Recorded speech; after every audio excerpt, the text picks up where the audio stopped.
Comment est-ce que je vais mesurer, monitorer mon impact? Ça, on y reviendra tout à l'heure, c'est absolument essentiel. Enfin, dans la section 4, implémentation, on ne verra pas ensemble aujourd'hui, mais je vais vous donner simplement quelques éléments clés. On va avoir le programme de travail très détaillé avec nos work packages, nos délivrables, nos milestones, comme d'habitude. On va avoir toute notre présentation de la structure de management et de gouvernance du projet. On va parler aussi des procédures et aussi des risques, puisqu'il y a forcément des risques autour d'un projet de recherche. Donc on va être très clair et honnête par rapport aux risques qui sont possibles dans les autres projets. On va présenter notre consortium et les ressources que chacun va pouvoir avoir. Donc ça, c'est vraiment très rapidement ce qui va être attendu. L'évaluation, donc l'évaluation, elle est comme pour les autres programmes de Horizon Marin, 3 évaluateurs qui vont être choisis par la Research and Executive Agency. Donc ce n'est pas la commission, c'est une agence séparée de la commission externalisée de la commission européenne qui va monitorer l'évaluation et qui, donc votre proposition va être évaluée par 3 personnes. En général, il va y avoir une personne ou 2 qui vont être de votre secteur, qui connaissent bien le secteur technique, scientifique que vous allez proposer, donc ils sont capables de comprendre la technologie que vous allez proposer. Et souvent, quelqu'un qui est plus d'un secteur, disons, généraliste, ou quelqu'un qui vient de l'industrie, donc qui n'est pas forcément un expert dans votre matière, mais qui va avoir une vision plus d'ensemble par rapport aux besoins et à l'impact que votre projet peut avoir. Donc il faudra toujours penser qu'on va avoir les 2 possibles audiences qui vont lire notre proposition. Quelqu'un qui est un expert et quelqu'un qui n'est pas un expert. Donc il faudra bien garder en tête, on n'est pas en train d'écrire une publication scientifique. C'est vraiment un document de vente, entre guillemets, où on va promouvoir, vendre notre projet aussi à un public plus généraliste. Alors, il faut quand même penser que ce sont des panels, donc on a quand même bon espoir, comme je vous disais, au moins 2 des évaluateurs sont des experts puisqu'ils proviennent de ces panels. Donc quand vous allez remplir la partie administrative en ligne sur Internet, vous allez choisir votre panel d'évaluation. Par exemple, si votre projet est un projet qui a trait aux life sciences, aux sciences de la vie, vous allez choisir le panel live. Donc ça veut dire que quand la Commission européenne va choisir vos évaluateurs, elle va les prendre de ce panel-là en priorité, bien sûr. Si vous êtes multidisciplinaire, il faudra être très clair dans les mots-clés et dans les descripteurs choisis sur le participant d'entreprise. Il faudra dire, nous on est multidisciplinaire, on est de la partie d'ingénierie, mais il y a aussi la partie life sciences. Donc dans les projets multidisciplinaires, la Commission européenne cherche à aussi avoir un profil multidisciplinaire des évaluateurs. C'est important, sinon il risque de manquer quelque chose d'essentiel. Donc moi je vous conseille de regarder dans le guide for applicants l'annexe 7, là il y a la liste de tous les panels, elle est beaucoup plus détaillée que celle-ci, donc c'est plus facile d'essayer de se trouver. Et ensuite on a une liste de descripteurs. Les descripteurs, ça va nous aider à trouver les mots-clés qui représentent notre projet au mieux. Très important parce que ça nous aide ensuite à trouver, ça aide l'agence à trouver les bons évaluateurs. Et on sait à quel point c'est important d'avoir les bons évaluateurs pour le succès d'un projet. Alors, je voulais aussi vous clarifier le rôle de 2 types de participants. Dans un drive, on a 2 types de participants, les bénéficiaires ou partenaires. Les partenaires, ce sont les pays tiers. D'accord ? Les bénéficiaires, ce sont donc les membres de l'Union européenne et les pays associés. La différence, elle est quand même assez importante, puisque les bénéficiaires vont signer le contrat avec la Commission européenne, donc ce qu'on appelle le Grant Agreement. Les partenaires ne signent pas le Grant Agreement. Les bénéficiaires vont pouvoir réclamer des coûts directement à la Commission européenne, donc faire des fiches de coûts tous les 12 mois ou 18 mois, et être remboursés sur ces coûts. Ce n'est pas le cas des partenaires. Ils ne peuvent pas demander directement à la Commission européenne des remboursements de coûts. Alors là, vous allez me dire, est-ce que ça veut dire qu'ils participent gratuitement au projet? C'est possible, s'ils acceptent, mais en général, ce qui se passe, et ça c'est important de le comprendre tout de suite, c'est que les bénéficiaires vont se mettre d'accord entre eux pour réallouer une certaine partie de leur propre financement vers les pays tiers, pour leur donner une motivation à participer, parce que si rien n'est couvert, ça peut être compliqué, on en est bien conscient. Donc, pensez-y relativement rapidement dans la préparation de la proposition. Si vous avez des partenaires de pays tiers, Maroc, Niger, on a des exemples, est-ce que ces partenaires acceptent de travailler gratuitement, de contribuer gratuitement? Parce que je vous rappelle, ils contribuent directement au projet de recherche. Hein, ils ont un rôle à jouer. Est-ce qu'ils acceptent de le faire gratuitement? Ou est-ce que vous allez vous mettre d'accord avec les autres bénéficiaires pour donner une certaine partie de votre propre contribution européenne pour permettre aux partenaires de pays tiers de travailler et d'obtenir un remboursement? Donc ça, c'est à discuter en interne avec vos partenaires bénéficiaires, vous mettre d'accord, et ce sera ensuite clairement officialisé dans ce qu'on appelle un partnership agreement, que vous allez signer si le projet est retenu par la Commission européenne, que vous signerez plus tard avec les pays tiers. Donc il faut déjà penser dès maintenant, parce que ça va vraiment influencer sur la communication avec ces pays tiers.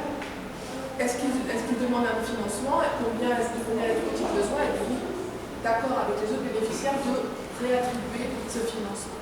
Donc ça, c'est vraiment quelque chose à bien garder en tête. Sinon, il n'y a pas de mécanisme automatique pour ces pays pour obtenir un remboursement. Ça veut dire qu'ils travailleraient ou seraient attendus de travailler sans être payés. Donc il faut y penser avant, parce que ça, c'est des choses qui ont vraiment un impact fort.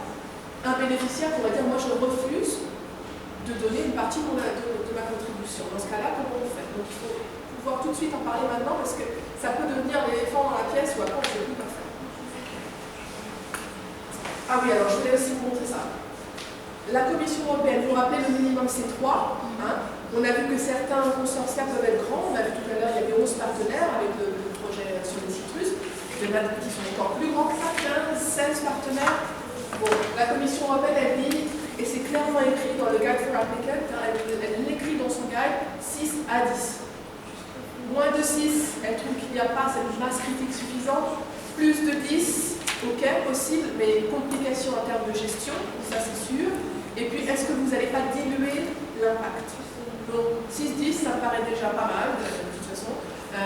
Réfléchissez-y par rapport à votre propre projet.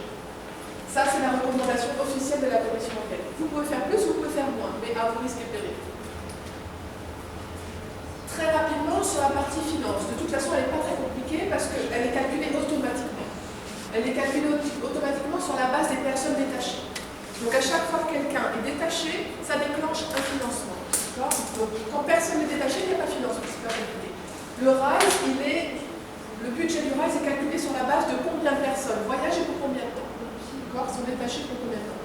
Le maximum, vous vous rappelez, c'est 540 personnes mois, c'est-à-dire que maximum de 45 settlements sur 12 mois. Donc si on prend la durée maximum d'un settlement, c'est 12 mois. D'accord? Pas faire plus. Si tous les settlements duraient 12 mois, ce qui sera rarement le cas, mais on prend cette idée-là, si tous duraient 12 mois, on pourrait avoir un maximum de 45 personnes qui voyagent 12 mois. C'est beaucoup. D'accord? Donc on peut imaginer si elles voyagent que 6 mois, on en a le double, on a 90 personnes qui peuvent. Donc vous pouvez avoir en tête la taille maximum de ces programmes, sont même des programmes conséquents. Hein? C'est des masses importantes de personnel qui sont détachés. On n'est pas obligé d'aller jusqu'au maximum des 540. Moi, je vous recommanderais d'ailleurs de ne pas le faire. De nouveau, il y a une guideline de la Commission, c'est entre 200 et 400 personnes mois. Disons, comme moyenne des projets en général, mais aussi comme recommandation un petit peu pour la gestion ensuite, parce que c'est lourd à gérer tous ces déplacements, bien sûr.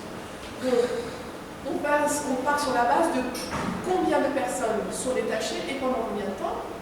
Et ensuite, on multiplie par ce maximum de 4 600 € par mois par personne, qui sont divisés comme suit, ce qu'on appelle le top-up allowance, et je vous explique dans un instant ce que c'est, le research, training and networking, et le management and the indirect costs. Alors, le top-up allowance, c'est pour le chercheur qui est déplacé. D'accord? Ce top-up, donc top-up, ça vient en top. Hein, on a déjà notre salaire payé, notre organisation continue, notre organisation de base, là où on a notre contrat, continue de nous payer pendant les 6 mois de déplacement. En plus, tous les mois, et ça je sais qu'il y a des subtilités avec le système tunisien, et il faudra en parler avec votre MCP, parce que je crois que ce n'est pas toujours simple. Normalement, le chercheur qui est détaché, en plus de son salaire, touche 2 100 € par mois pour voyage, logement et la subsistance. D'accord? Je sais qu'il y a des complications par rapport au système tunisien. Donc il faudra bien voir qu'est-ce que ça a comme conséquence sur votre propre détachement, si vous êtes le chercheur, et si vous êtes coordinateur, rassurez bien l'évaluateur que, vous savez quelles sont les limites du système actuel, et peut-être que les choses sont en train de changer, etc. Donc, c'est celle-ci. Chaque chercheur déplacé continue de toucher son salaire payé par son organisme. Le salaire n'est pas remboursé par RISE, ça c'est très important. RISE ne couvre pas les salaires, mais couvre un top-up. Donc quand on devra justifier l'utilisation des 2100 € par mois, on ne pourra justifier que sur la base de voyage, logement, subsistance. D'accord?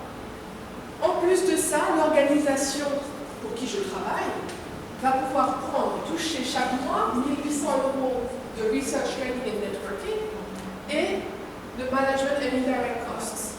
Donc là, ce sont les activités en plus du projet de recherche, tout ce qui est workshop, summer school, tout ce qu'on fait pour avoir une activité de réseau, ça sera mon organisation qui va le toucher. Attention, ça ne n'est débloqué que quand il y a des détachements. Le détachement déclenche le paiement. S'il n'y a pas de détachement, il n'y a pas non plus de research and training et de management and direct costs. Donc c'est très important que tout le monde ait des détachements dans le partenariat, sinon il va y avoir un problème de financement. Donc tout le monde au moins doit envoyer quelqu'un ailleurs. C'est la base pour déclencher un financement.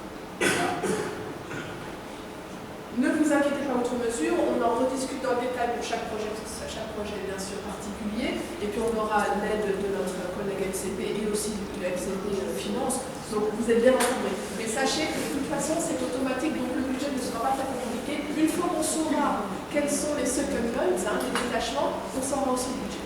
Ça va de même. Ok, je vous rappelle les deux documents principaux. Vous me dites si vous avez besoin d'une petite pause, parce que... C'est souhaité. C'est souhaité? Oui. Alors, on fait une petite pause. C'est pour vous la pause. Non, moi ça va, mais allez, 10 minutes. Ça va? Allez.